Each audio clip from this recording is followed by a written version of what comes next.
Share বাজারে টানা পতনের ফলে বিনিয়োগকারীরা শেয়ার কেনা বন্ধ করে দিয়েছেন। ঠিক আগের মতো জৌলুস নেই আমার পিছনের ভবনটির। আগে যেখানে কোলাহল লেগে থাকতো সেখানে এখন সিকিউরিটি গার্ড ছাড়া কেউ নেই।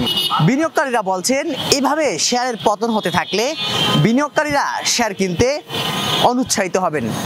রাজনৈতিক পট পরিবর্তনের ফলে বিনিয়োগকারীরা সরকারের দৃষ্টি আকর্ষণ করছেন, শেয়ার পতনের দিকে যেন দৃষ্টি দেওয়া হয়।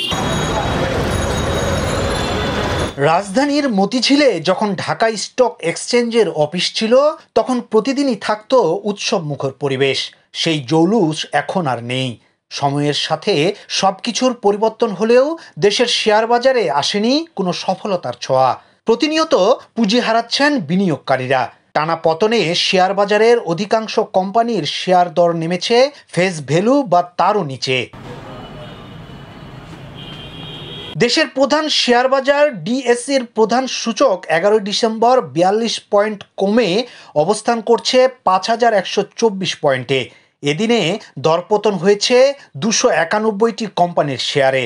লেনদেন হয়েছে 304 কোটি টাকা। শেয়ার দর বেড়েছে মাত্র 50টি কোম্পানির। এদিকে দেশের শেয়ার বাজারের প্রধান সূচক 20,000-এর স্বপ্ন ভেঙে এখন দাঁড়িয়েছে 5,000-এর ঘরে। লেনদেন নেমেছে 200 কোটি টাকার ঘরে। এমন অবস্থায় অধিকাংশ ব্রোকার হাউস পরিচালনার ব্যয়ও মিটাতে পারছে না।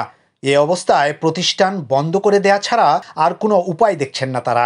আজ আমার বিনিয়োগকারী ভাইরা নিঃস্ব হয়ে গেছে। শেয়ার বাজার অনেক ধস নেমেছে।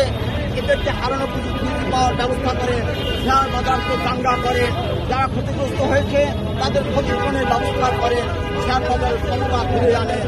জীবনের শেষ জমা টাকাও বিনিয়োগ করেছিলেন অনেকে।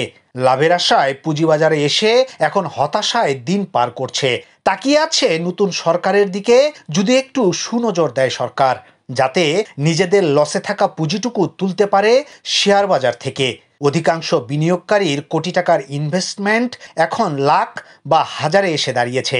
ফলে বিক্ষোভে নেমেছেন অনেকেই।